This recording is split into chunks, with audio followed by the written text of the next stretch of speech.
All right. I always love it when it says you are live. That means I have been successful in getting it started.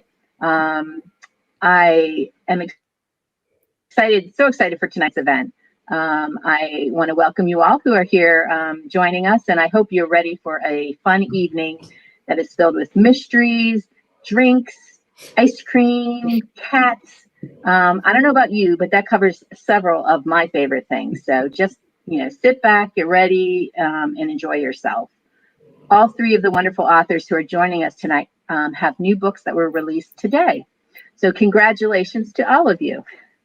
Thank you. Um, OMP favorite Sherry Harris is the author of the Sarah Winston Garage Sale and the Chloe Jackson Sea Glass Saloon series.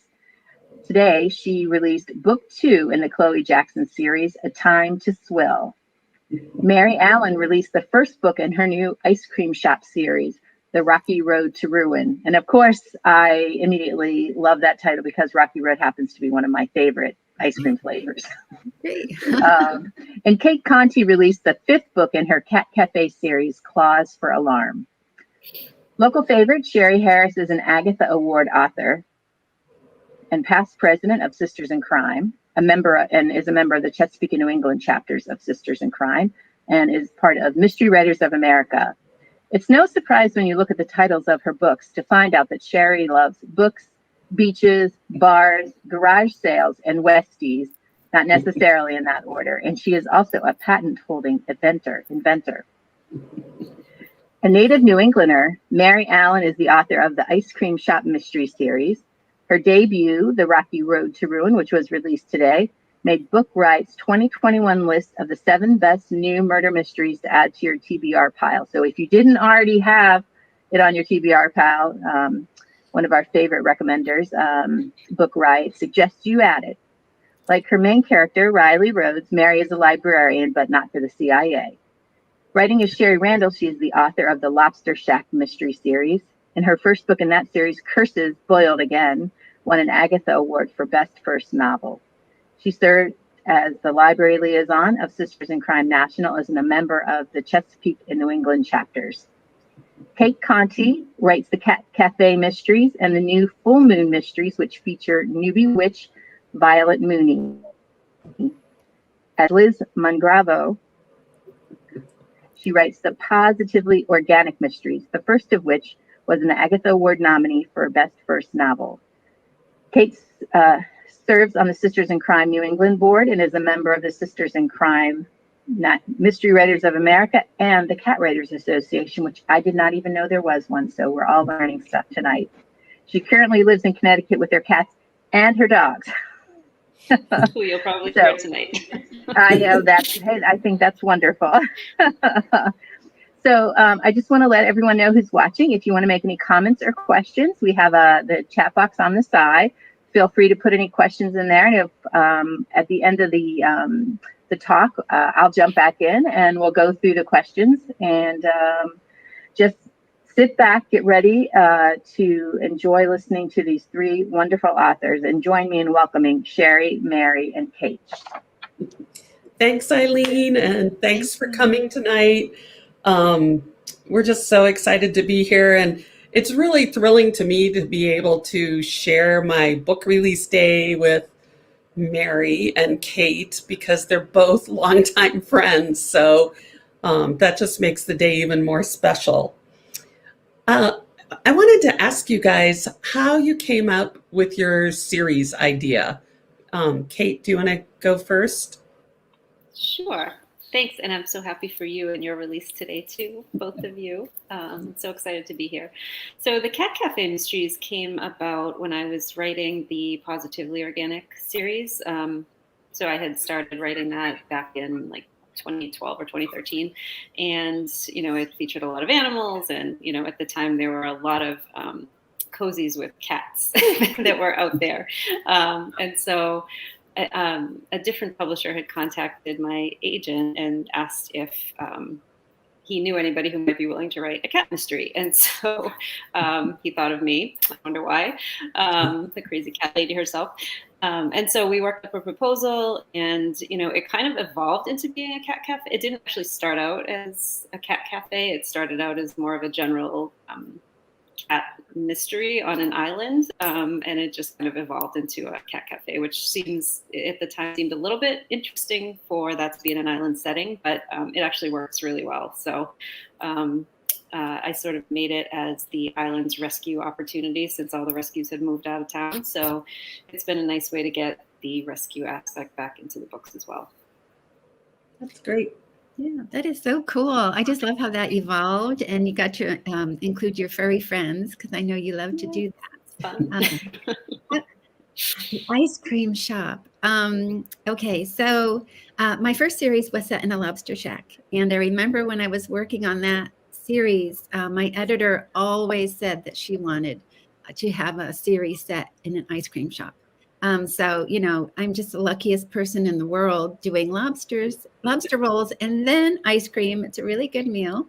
But the opportunity came up just before the pandemic, again, like Liz was saying, to do a proposal for the ice cream shop.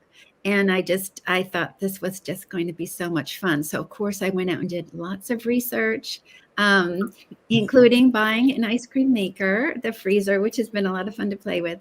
And luckily for me, they did go with my proposal. So, I was able to explore a part of Connecticut that I really wanted to set a story in. So that was another really great, kind of great fun thing that fell into my lap. Because when publishers have an idea, that it's very broad, like Cate found out. So, ice cream shop, but I was able to do whatever I wanted with the protagonist in the setting. So that made it even more fun for me. Yeah. How about you, Sherry? Tell us about your... It's so interesting because all three of us have kind of had a similar thing happen. My editor, we'd been talking about different ideas for series. We talked about spinning off a woman that was in the garage sale mysteries. Her name's Harriet. She appeared in a couple books. And we talked about all different kind of ideas, but nothing ever. We both never liked exactly the same thing at the same time. And so one day he just was like, how about a beach bar? And I was like, He suggested Key West, but I didn't really want to, I had never been at that point, although I was going 4 days later. But I also know that Lucy Burdett, writes her wonderful series that's set there. And but I am very familiar with the panhandle of Florida. And so, I suggested we set it there instead. And he said yes. And so that's how that came about. And my proposal was basically a paragraph. So it was a fairly easy sell. So what about your main character then? Because when you're creating these new series and you already have a series, you don't want to write the exact same characters. So how did you handle that, Meri? Okay, so it was a total switch for me because my main character in my Lobster Shack books was an injured ballerina who is in her late 20s and in a totally different place in her life than Riley Rhodes, who is the main character in the Ice Cream Shop Mysteries. Riley's been around the block a few more times than Allie. Riley is in her 30s. And she's had a lot happen to her. She started out after college joining the military, but she was injured in a helicopter crash.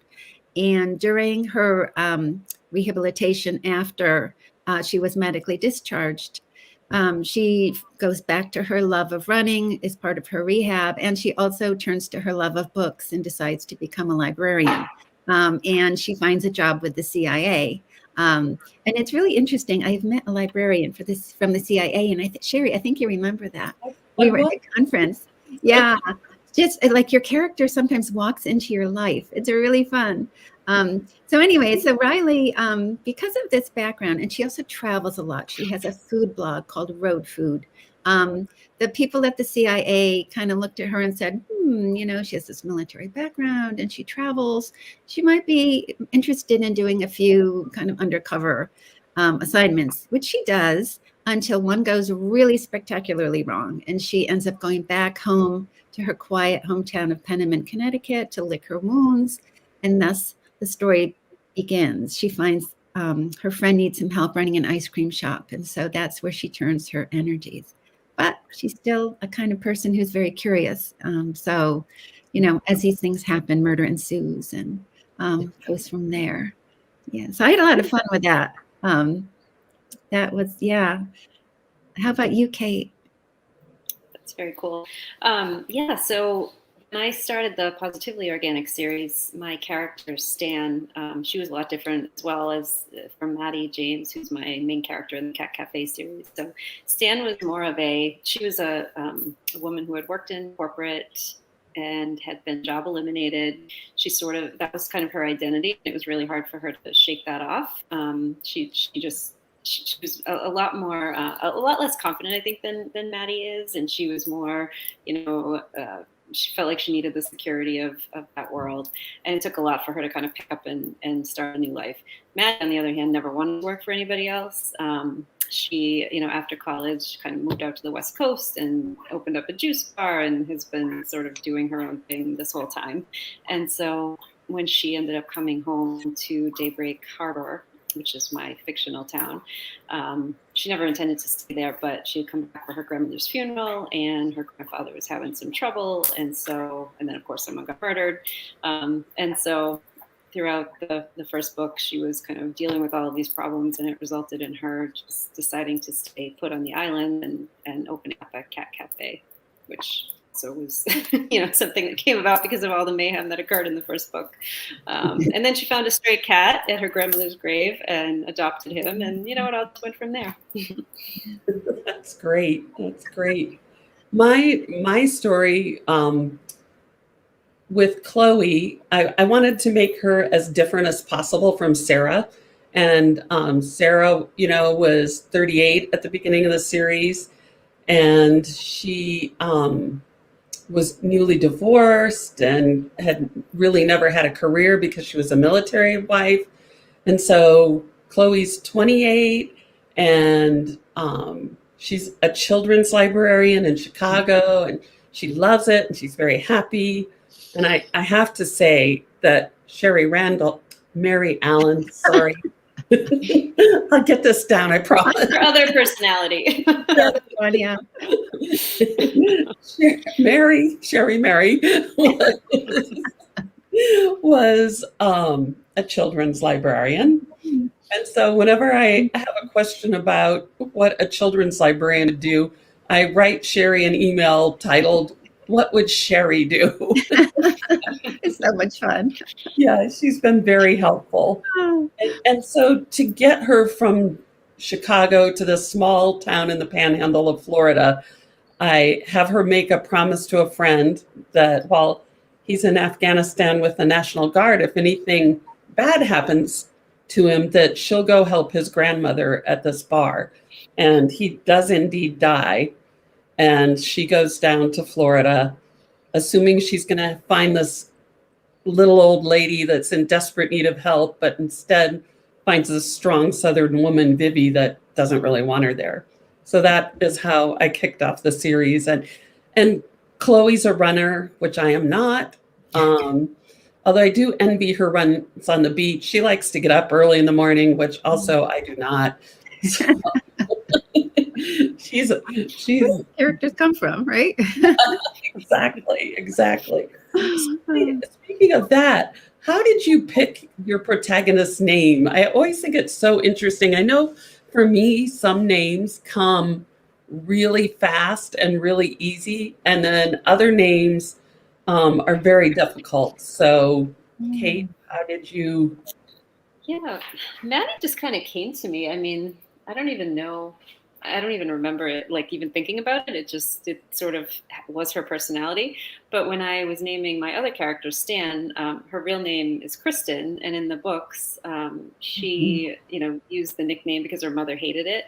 And I remember where I found that name. So at the time I was working at a different corporate job, and I was going out to Chicago for something, and one of my teammates said, "Oh, hey, when you're there, can you go interview Stan Boyle?" And I said, "Sure." And she didn't tell me anything about Stan Boyle, just go interview. They're expecting you. So I was expecting, kind of a cigar chomping guy like waiting for me in some room somewhere. And when I showed up, it was this really pretty blonde girl, and I was like, "Whoa, wait a minute!" And it struck me like this is a great name to really just throw people off guard if you want to like keep them guessing. So I stole it. That's great. Oh.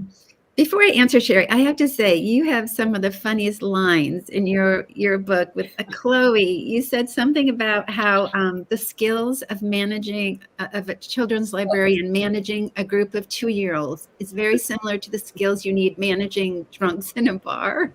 And I just thought, God, that's true. Probably. Oh, I had another librarian write and tell me that too. I was like, yes.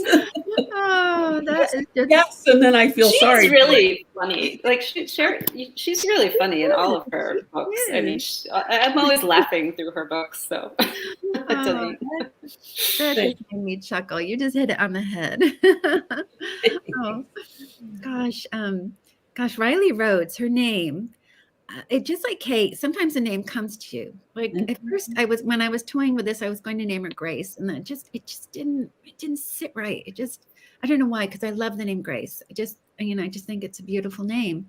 And then Riley started coming, and Riley Rhodes sounded right. And I think it was sort of my subconscious thinking about the way she likes to travel. Maybe Riley Rhodes just kind of somehow came together on a subconscious level. I don't know. That's one of the mysteries of names. Other names in the book, definitely, I kind of had a reason. Sometimes I'll pull, somebody I know. Another thing I like to do is it's weird. I do like a nice walk in a graveyard, and you can find really great names, especially for. I do that too. Yeah. All the mystery writers are like, yeah, we do this. But yeah, so. Maybe it was just Riley Rhodes was just a nod to her love of travel, maybe. Yeah. That's really interesting. How about Chloe Jackson? Well, Chloe, so I have this old quilt of my grandmother's.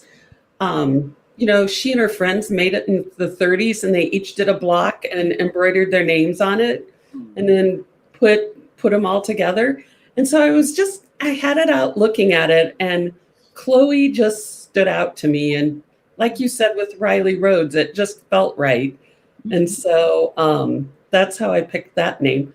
Originally with Sarah, instead of Sarah Winston, I wanted her last name to be Sarah Fiennes, Feines, like the British actors. Oh, yeah. She finds things at garage sales.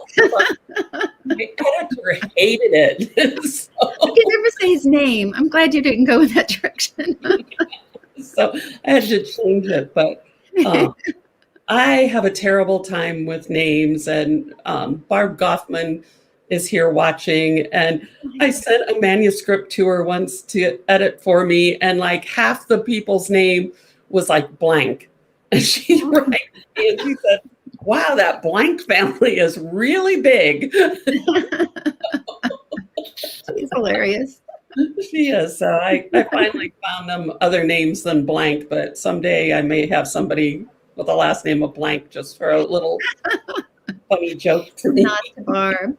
Yeah. I have a really bad habit of of naming people with the same, like starting with the same letter in different books. And I'll look back and I'm as I'm editing, and I'm like, I named everybody in this book, their first name begins with a C. Like, what is going on? So then I have to go and change everything. It's bad. No. Oh my gosh, that happened to me once. I had my very first time with a book club, and one of the people raised their hand and said, why do your characters have the same initial for their first name and their last name? And I kind of went, they do? And then I went, holy cow, they do, Paul, come on. What did I do? Totally unconscious. So now I am so careful that nobody has the same initials at all. It's so interesting what readers will pick up on that we don't, So Absolutely. And then your editor doesn't see either. It just kind of, it didn't bother me. It didn't. I agree. So, Sherry, I read that your characters, or I saw that you said that your character loves hats. What is the hat thing about? And why did you choose that for part of personality? Hats. Are you sure that was me? I don't know. You have the picture of you with your hat. Hat. That's me. I do like. Oh, it's you, Riley. Yes. She wore them for disguises or something, but yeah, it might have been that. I have a little nod to one of my favorite series ever. Is Riley working for the CIA is my little nod to the Mrs. Polifax books. And Mrs. Polifax did like hats. I remember she always wore a hat. And that might have been part of that little nod that I just one of my favorite book series ever. And I just felt like, sometimes we can put in something a little fun just for us. And that's what I did. So yeah, that might have been where the hat thing came from. Those are great books. Those are great. Yeah, aren't they fun? I picked one up the other day and it stood up pretty well. I was really happy because I think they came out in the 70s, maybe. I can't remember. I bet Mark Baker knows if he's still there. Oh, I bet he knows. Yeah. Yeah. I remember when they were first published. So. Yeah, there we go. I can't see the chat, so okay. It's okay. So hi to everybody in the chat. So, Kate, what drew you to a cat cafe? I know you said you and your editor kind of tossed around a bunch of ideas, but and there, as I recall, when you first started out with the series, cat cafes were just like in Japan or London or someplace. Yeah, so I think it was right at the start of the cat cafes coming here. My editor had heard about it from, she had started here. She was obviously in New York, so she had started kind of seeing them, I think, popping up. Typically, they're more, prone to urban areas where people either can't, don't have enough space for animals, or their landlords don't let them have them, and they, can go and get a quick fix of petting a cat for an hour or so without actually having to commit to the relationship. So I think so I think she had, been starting to hear that they were coming to New York, and so she was like, "What about a cat cafe?" And I remember thinking, like, how can I make that work on an island? It doesn't really, I don't know if that, but like I said, it's a little playing, but I think I made it work pretty well. Oh, I agree. I think you really made it work well. I see that Mark says the Mrs. Polifax books were 1966 to 2001. That's really interesting. I didn't realize they were that spread out. So yeah, she wrote for a long time. That's amazing. Yeah. Thank you, Mark. Yes, thanks, Mark. So when you were thinking about the backstory for your character, did you give her any quirky traits, or did you keep her pretty serious, or what did you do with that? Okay. Go ahead, since I know the answer. I mean, like Chloe, I love stories with interesting family dynamics, and Chloe isn't with her family because her brothers, she has two brothers that live in Chicago that are plumbers, and her dad is a recently retired plumber, and he and her mom are off traveling around in a RV. But Chloe thinks about them a lot, and like in some ways her brothers kind of tormented her growing up, and so she's kind of always responding to those feelings about them in her head. And so that was one thing that kind of made her different to me than And I don't have any brothers, so I don't know. And now that I think about it, Sarah has a brother too, so I must be fascinated with brothers or something. Yeah, these things kind of Yes. come out, don't they? That we don't even realize that we're our subconscious. It's all like these confessions on the page. You know? Yeah, like Maddie, Yeah. so Maddie actually has a really good relationship with her family, which it's kind of funny because in my first series, Stan did not have a good relationship with her mother. And in my new series, my Full Moon Mysteries, Violet and her family have kind of a complicated relationship as well. So I gave Maddie a break and I gave her a good family. And so she really likes her parents. She has two sisters who, get on her nerves, but she likes them. And I don't have sisters. So I've and actually I noticed all of my characters have sisters and no one has a brother. And I have a brother, but no sisters. And so I guess I really always wanted a sister. But the one thing that I did kind of steal from my own life for Maddie was her grandfather. And so, she's really close to her grandpa Leo, and he was the police chief, a former police chief in Daybreak Harbor, and he retired. My own grandfather was a police detective, and so I sort of tweaked that a little bit and gave it to Maddie because he was like my favorite person on earth. You wrote a really beautiful blog about that for Jungle Reds recently, and I don't think I've ever heard that story. I can't believe you never did. I'm so surprised. Sorry. Oh, no, it's fine. It was such a wonderful story. And that's how and I love the relationship between Maddie and her grandpa. And so it was just really neat to read that. So something you didn't know, Kate. Yeah. How about Riley's family? Oh, Riley's family. Okay. I realized that I did this in both series, and I want to say right up front, I love my mother. I adore my mother. I admire my mom. But in both series, both of the women had lost their moms when they were very young, and so in the first series, she is very close to an aunt who kind of fills that motherly role, and in the second book, her dad remarries rather later in life to a woman named Paulette who drives Riley absolutely crazy. So there's a lot of fun with that kind of prickly relationship that they have. That's the first thing you do with fairy tales is you always get rid of the mother. It kind of isolates the character in a way, because a mom is going to say, don't go chasing criminals. You're going to get hurt. Don't do that. So anyway, so Riley is, she's always had her dad kind of to herself. And that's, that's kind of very difficult for her. Her dad owns the town used bookshop. It's called the Penniless Reader. And his name is Nathaniel Hawthorne Rhodes. He's very bookish and fun, fun to write. But Riley is, I really liked her character because she's a librarian. And as you know, Sherry, writing a librarian character, people always have these expectations about librarians. I did make sure she had cardigan sweaters. She says a librarian always needs a cardigan, and that's so true.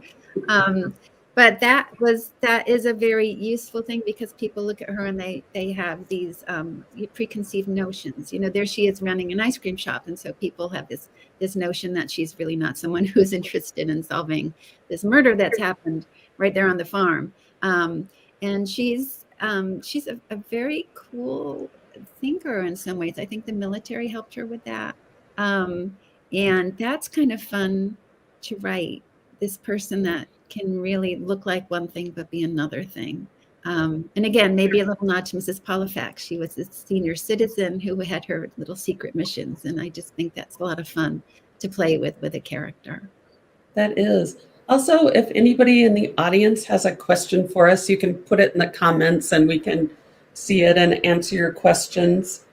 So how about, where does your protagonist live and what's her space like? That's a good one. Should I go first on that one, Kate? Let's see. Well, I love being an author because you can invent your own town. So I wanted to, my first series was set in my version of Mystic, Connecticut, which is just a beautiful, charming waterfront kind of place. And Connecticut is full of really fun little charming nooks, as Kate knows. And so I wanted my town to be set in what we call the quiet corner of Connecticut. It's the north, let me get my directions, the northeastern corner, kind of near the Massachusetts border. And it's just full of tiny, tiny little towns and little back roads and really great ice cream shops. So that was something that I really, I wanted this very quiet, pastoral kind of place where I was going to plunk my murders. Kind of, like Midsummer Murders, you have these darling little villages and then these things happen in them, kind of, that's kind of fun. But yeah, it's got its own town green, which is kind of based on Guilford, Connecticut, if you've been there. It has a little covered bridge. It's a real, picture postcard of New England. And that's a lot of fun. I mean, you both have set books in New England, and it's always fun to see how people from other parts of the country have impressions of where you live. I mean, I love to read about like the West, the Southwest, Florida. I just, I'm so intrigued. So it's really fun to kind of give people New England when they're looking for that. But what is like her apartment or house? Or... Oh, all right. Oh, where she lives. Okay, so she does not go back to her family's house. When she comes back, her best friend Caroline Spooner, who actually owns the ice cream shop but can't manage it, lives in a farmhouse behind the ice cream shop. And she lives in the house, this old Victorian farmhouse, with the former owner's cat, who is named Sprinkles. And Sprinkles is a former show cat who was kicked off the circuit for bad behavior. And very, very what jealous. What did he do? Ooh, just I'm dying to know. biting, scratching, general bad behavior, peeing, lots of bad things. So Sprinkles was always trying to basically keep Caroline for herself. So every morning she kind of tries to trip Riley down the stairs. Yeah, she's a very naughty cat. So anyway, so she has to put up with this cat also. That is just a hoot to write. I have to say, writing a pet character is really fun. That's Sprinkles in my second book in the Ice Cream Shop Mystery. Sprinkles has a whole character arc. It was just a blast to write about. So yeah, so she has she's living with this former show cat. Her friend Caroline goes away. And the farmhouse is surrounded by, of course, an organic farm, a beautiful organic farm. So that also was a really fun thing to do. Yeah. That's cool. Yeah. And Kate? I love writing naughty cats too. I had a cat in my cat Nutty in my Stan series. In the very last book, I had Nutty do some really naughty things because Stan was trying to. I know I'm digressing, but Stan hated the wedding dress her mother was picking out for her, and so there was one scene that it was so much fun to write because my own cats do things like this all the time. But Nutty went into the closet where it was hanging, and he clawed and pulled it down and like puked on it. It's just so much fun to write. Anyway, so Maddie moves back to Daybreak and her grandfather's house, where she actually spent some time when she was a young child. Her parents and her and one of her sisters lived there for a few years when they were young and they were building their own house. And the house is really big. It's been in the family for generations. And so she had moved in there to kind of keep Grandpa Leo company. And the house is big enough that they decided to put the cat cafe there when they opened it. And so they sort of in future books did some remodeling and made the cat cafe like a little bit more separate, because before that it was just like in the house and all the cats were just running around the house and in their dining room and everything. But so she's the house is in Daybreak Harbor, which is the main town on the island. Which my island is a fictional kind of replica of Martha's Vineyard. And so it's on the water and it's really pretty. And she's got a little book nook right outside her bedroom that she, remembers as a kid, and it's still her favorite place to hang out. So she likes it there.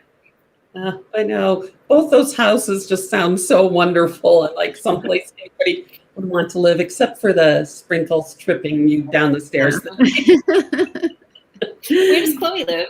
Yeah, Chloe.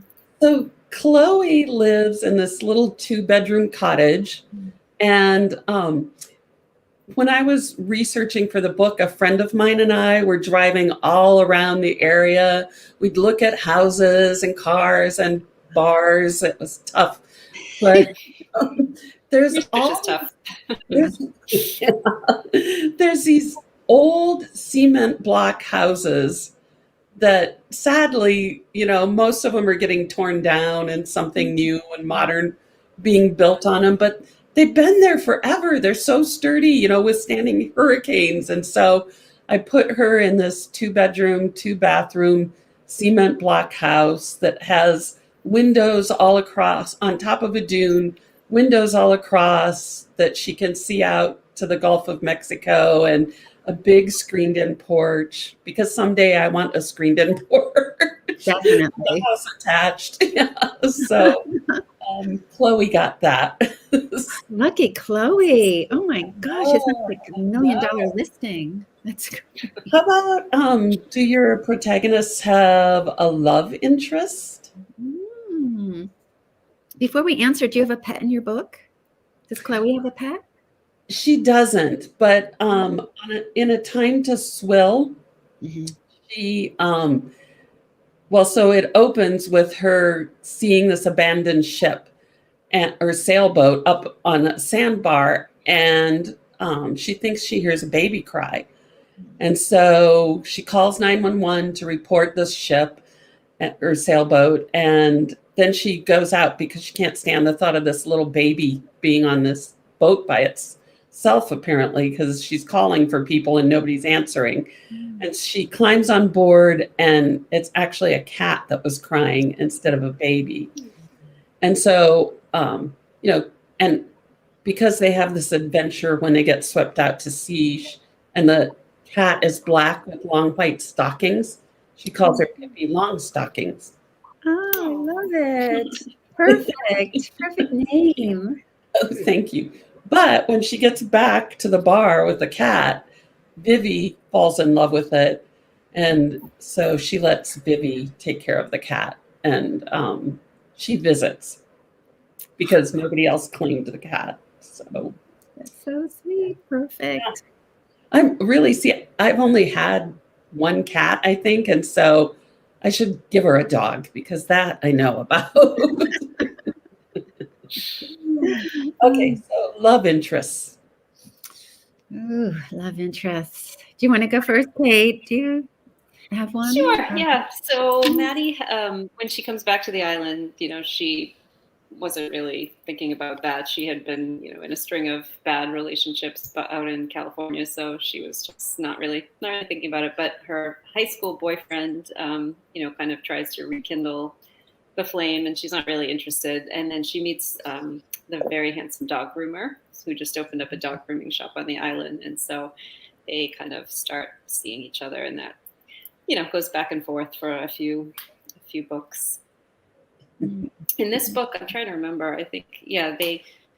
Oh my gosh, I can't. Yeah, this book they're happy. Because the prior book they had some issues. I'm trying to remember which book is which. This book they were in a good place. So back and forth, back and forth. Yeah. Okay, so poor Riley. She's had some bad luck with men, and so she's being very careful. So she's being very careful when she comes back, and it's I kind of wanted to play a little bit with it's a lot of times in a cozy, the main character is dating like the chief of police or something, and that's how they get their information. And something happened with this book. It turns out that Riley's best friend Caroline and the police chief start falling for each other. And that made things very complicated for Riley because she really loves her friend and she doesn't want to mess up this relationship with the police chief, but she also wants to find things out. So she's walking a very fine line so far in the series. She's being careful about not messing things up for her friend Caroline. But in the Lobster Shack series, I didn't have any romance. Only romance has gone bad for other people. Because that always makes a nice motive. But Allie was super busy. She was just too busy with the Lobster Shack. I mean, working constantly, or dancing. So she was a little too busy for that. But Riley at the end of the first book, she kind of, takes a step towards the extremely good-looking vet in town. So we'll see what happens. I really left myself hanging with that. It was just like the last scene. So see what happens. Exciting. That's exciting. Yeah. Chloe, in the first book, she meets this guy, and she's interested in him, and he's interested in her, but she thinks she's leaving to go back to Chicago to her old job at the end of the book, and he wasn't very happy about that. So in the second book,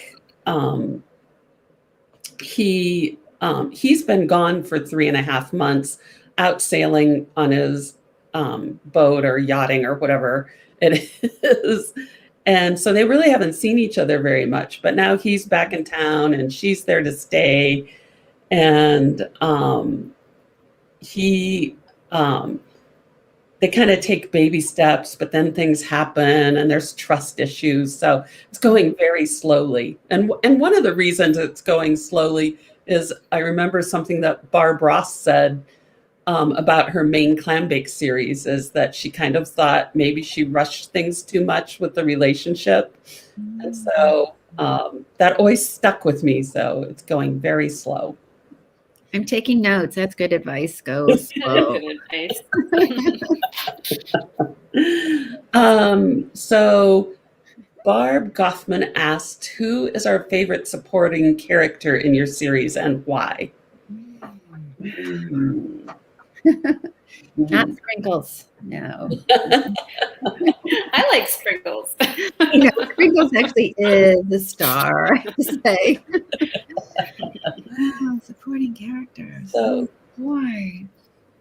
I think that in the Sarah books, I really love Angelo DiNapoli, who owns the local DiNapoli's roast beef and pizza, which it just cracks me up that New England has places with roast beef and pizza, and sometimes throw clams in there too, because I've never seen anything like that growing up in the Midwest. But he's based on a man that was a neighbor of mine when we lived in Bedford, Massachusetts, and he was just a doll and so funny and always spoke his mind. And so I love Angelo in that book. And oh gosh, it would be hard for me to pick in Chloe, but I do love Joaquin, the bartender. And he's loosely based on a friend of mine too. And so I guess that's my two. How about you guys? All right, my two. In the Lobster Shack books, I'd have to say Allie has a best friend named Verity Brooks who owns a vintage shop. And love that. It's a sort of Lucy and Ethel relationship where you probably have a friend like this that you always kind of crazy things happen when you're with them. It's sort of just, I don't know what happens. It's a combination of people. Sometimes you end up doing things that are a little bit you wouldn't normally do. So that happens with Verity. There are a lot of things, and I love writing from Verity's viewpoint. She usually she zeroes in on things, but she'll often draw the wrong conclusion, which is just kind of fun to show how people see things differently. But she is just adorable. I love her. And in the ice cream shop books, oh gosh, there are there's so many people who work at the ice cream shop that are fun. There's a teenage guy named Brandon Terwilliger who loves to experiment with most god-awful flavors, and he is fun to write. And two sisters who work there. One was a kindergarten teacher and one was a principal, and they have very different personalities. But I do love so talking about how your character gets information. There's a character named Tilly O'Malley, and she is the secretary at the police department. And she is known as Loose Lips O'Malley. She should not be working in a police department, but she does because she was the daughter of a beloved former police chief. So she gets to keep her job. And Riley kind of hates herself, but she does hang out with Tilly to get info. So, and Tilly is just Tilly is fun. She's kind of larger than life, and she has a really great wardrobe. I guess that's in the same kind of thing with Verity. I do love to dress up my characters. Maybe that's where the hat came from. I like them to dress up in some interesting costumes. That's just fun. But yeah, that's a lot of supporting characters. I don't have a favorite yet. Yeah, for Maddie, for me, in the Maddie books, aside from Grandpa Leo, of course, there's the character Leopard Man who wears all leopard gear and has a tail, and and he talks all in Shakespeare. And it's actually kind of funny. So where I used to live in Wyndham, Connecticut, there was a guy, and the story was actually really sad. But there was a guy who used to walk. He was homeless, and I think he had some mental challenges. But he used to walk around town in all leopard garb, right? And he really had a tail, and it was he was cool to look at. I mean, he probably, not sure I would have wanted to run into him on the streets, but he was really cool to look at, and he just rocked the leopard coat. I mean, it was just this full-length fur, fake fur, I hope, but leopard coat with a little tail, and, the hat and the boots. I mean, he had everything, and I was like, that is amazing. I just really need to use that somewhere. And so, my Leopard Man is a little bit, he's very quirky, and people don't know much about him, and they actually do think he's homeless. But then in one of the books, his whole story comes out, and so that was actually really fun to write about as well. And then in the Stan book, in the Positively Organic books, I had a newspaper editor. He was actually like the editor and reporter rolled into one, because it was a very tiny newspaper. And his name was Cyril, and he, rode around on his bike and delivered the papers himself after he wrote the stories and, edited the stories. He published the paper, and he was very quirky too, and he was just a lot of fun. Yeah, such fun characters. Yeah. Yeah. Oh, look, I get to insert myself in. Hey. I have had so much fun listening to you guys, and so I wanted to ask a question. Your books are so much fun to read. Your characters are, fun. They're doing jobs that some of us probably wish that we could do.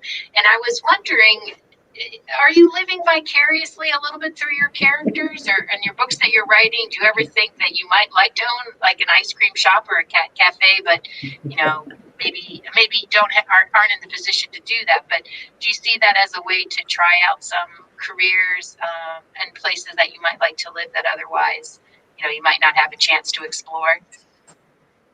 Oh, absolutely. I think though, knowing from what I know about ice cream shops, you were on your feet for 12 hours a day.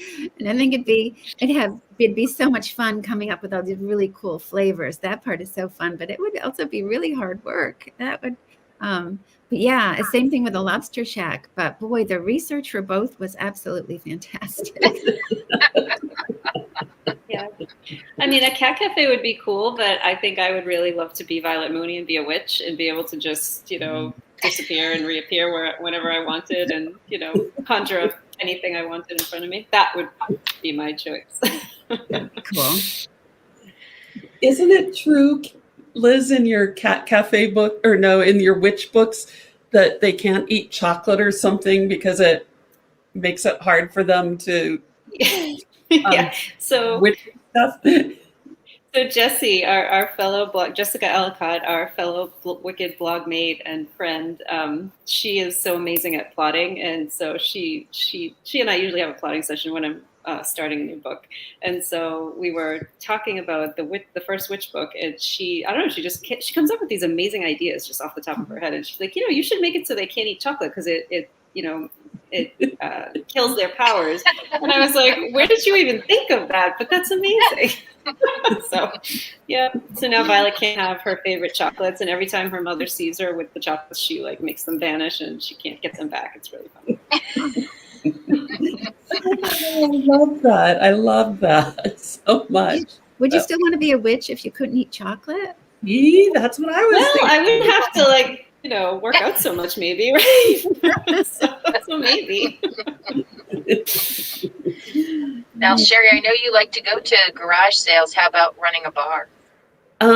So, I love going to garage sales, but I did a couple garage sales, helped organize them for friends here. And oh my gosh, I was exhausted when we were done. So I started letting Sarah have a nap after her garage sale. They are a ton of work. Fun to go to, not so fun to organize. I don't think I'd really want to work in a beach bar. I mean, I love to go to a good beach bar and hang out for a couple of hours and, look at the ocean and chat with friends and have a drink. But I don't know that I'd have the patience to do it. So. It's kind of like what we tell people about the bookstore. If a lot of people think that you sit around and read, and we're always like, if you're sitting around and reading, there's a problem with your store. You're going to go out of business. You need to have people there. So all these dream jobs are not always the dream that you think they'll be. Right. I also have to say, the titles that you all come up with for your books are just beyond clever and funny. And does the title ever come before the book, or does the title always come after you've thought about what the book is going to be about, and then you have to come up with it? And do you crowdsource the titles with your family and friends? Because I think I might have to do that if it were me. I have Definitely crowdsourced. Yeah. I have crowdsourced with I'm in a group called the Cozy Mystery Crew, and they're we've asked the readers for ideas. But I have to say, I think Rocky Road to Ruin. I think my daughter actually came up with that one. So that was definitely asking friends, because it's so much fun to sit around and talk about these titles. They're just hilarious. I mean, you guys also. It just your titles. So who came up with yours? My editor actually came up with Clause for Alarm. Really? Oh, that one. Love that. Yeah. I'm bad at title. I'm not very good at it. So I either crowdsource or I let them give me ideas and then try to pick the one that I think the best. So I usually have the titles beforehand, because I'll, when I'm writing a new proposal, I'll send in a couple titles. But A Time to Swill just came to me, playing a ton off of John Grisham's book, A Time to Kill. And so, but I do have an interesting story about titles, because, and Liz, you were there the night this happened. An email from my editor at Kensington and said, I changed the name of your book to Sell Low, Sweet Harriet. Yes, Harriet. And I was like, fortunately, I was with all the Wickeds that night, because we were going to New York the next day to visit Kensington. And I was like, there's no Harriet in the book. My editor was like, just, you can just put a epilogue in with a character named Harriet. And I was like, you can't have a title character thrown in at the last second. So, well, and then they wanted to give Harriet her own series after that. Yeah. So, because I'd already turned the book in too, so they let me have the book back, and I wrote in the character of Harriet. And I do love Harriet, but I was not happy at the moment. That was stressful. Didn't they put a cat on your cover too? And you said there's no cat in the book. Oh. You remember? Tagged for death. Yeah. I got the cover and I'm like, there's no cat in this book. There's a cat on the front, the spine, the back. And so just going in the epilogue. Yeah, so that cat. Clearly, they wanted a cat in the book. Yeah, I wish they told me that earlier. I had the page proofs by the time. So I had a cat at a garage sale jump up on a stool like the cat in the picture does, and then in the next book, Tux came into her life. So, but I Tux off on the landlady. So. Well, I know one of the earlier questions was about, what you were working on now. And it's kind of been in my brain the whole time, Cate, to ask you. I know from, our prep time that you have at least one dog. And I'm wondering, is, a dog series somewhere in the future for you? But again, tell us what you all are working on now, what we have to look forward to. Yeah, I have 2 dogs. I don't have another dog or a series with a dog in mind right at the moment. I was toying with a proposal a while back about, and I can't remember, I think it was a dog like daycare or something, but then my witch series came up, and so I went with that. But so right now I'm working on book 6 in the Cat Cafe Mysteries, which is as yet untitled. And then I will be shortly thereafter starting book 3 in the Full Moon Mysteries. Okay. And dog book to come. Dog books to come. There's dogs in everything, though. There's dogs and cats in pretty much everything I write, so I just can't help myself. All right, Meri, what ice cream is next? Okay, glad you asked, because yes, the next title is A Mint Chocolate Murder. The book is done, which is always so amazing that I have a book done before the first one comes out. It's just so, that's why we all have such a hard time remembering what books are about sometimes, because we did the first one a year ago. So anyways, Mint Chocolate Murder, I have been wanting to write a locked room kind of mystery, also wanted to put a castle in. And if you're from Connecticut, I'm sure Kate knows this. There's a place called Gillette Castle, which was built by a very famous actor of the 1920s or 30s who played Sherlock Holmes. And it's a really wonderful pile of rocks. And so I really wanted to set a story there. And I also wanted to have a total fantasy ice cream social. So I had so much fun finding all these really cool things that people do with ice cream, like ice cream tacos and stir-fried ice cream and all these really, really neat things that I was just dying to put in. So yeah, Mint Chocolate Murder will come out next summer, I think. So yeah, so I don't know what the next flavor is. Now I want ice cream. Oh my gosh. Yeah, my occupational hazard, I want it all the time. You must need it to write the books, right? Like have a bowl of ice cream every time you sit down and write. I have an ice cream maker on my counter, so unfortunately I can always whip them up, and it's it's great. It's actually great. I'm not complaining. I know I'm going to have to go get a pint of Rocky Road to have when I read books. I highly recommend that. Yeah. Yeah. So, Sherry, what's next?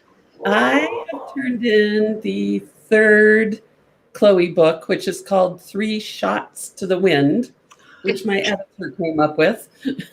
And that comes out next March. And I had a great time writing that book. I'm really excited about that one. And I'm currently writing the 4th book, which is, we haven't settled on a title yet. So, and I don't know when it's coming out either, but it's been a lot of fun to write it too. And hard work. Writing is hard. Another research trip to Florida. Yes. It was kind of hard to do that during the pandemic, but I went and visited my mom in April and refreshed all my memories of what it is like to be down there. So we have about like a minute and a half left. So just real quickly, what is each of you reading right now? Ooh. What's on your nightstand? Just pick one of them, because if you're like some of us have several books on our nightstand. But A Time to Swill. I have my Swill. Okay. Thank you. I have both of these ready to go, but as soon as I finish writing, I will get to them. I've Sherry, already are you reading anything? Well, I've already read Claws for Alarm because I got to see an early version of it. And so I'm waiting to read Sherry's book. And I'm also reading this book called The Never Game by Jeffrey Deaver. Yeah. I'm playing around with an action thriller in my spare time. And so I'm kind of using that as a comparable, because my protagonist doesn't have any special, she wasn't in the military, CIA, or the police or anything, which is unusual for an action thriller. And so I was researching them and found Colton is his name, and he's a survivalist, and he grew up as a survivalist, and so it's a really good book. Cool. Well, I love how you're all also reading each other's books. It's just fun. Well, I want to thank you so much for joining us tonight on this exciting day when all of your books came out. And I want to let anyone who's watching, if you missed any of it, you want to watch it again, or you missed the beginning of it, it will be up on our YouTube channel, and you can go back and watch it on our Facebook page. And certainly you can buy any of their books, and we will work with, I know, Sherry to get her book signed. And just thank you all for joining us tonight, and thank Cate, Meri, and Sherry for sharing your books with us. Thanks. Oh, and I love how Mark said that, Meri, your books made him crave ice cream as he was reading. My work is done. Yeah. Thank you so much. Thank you. Thanks for Bye-bye. So good to see you. Bye.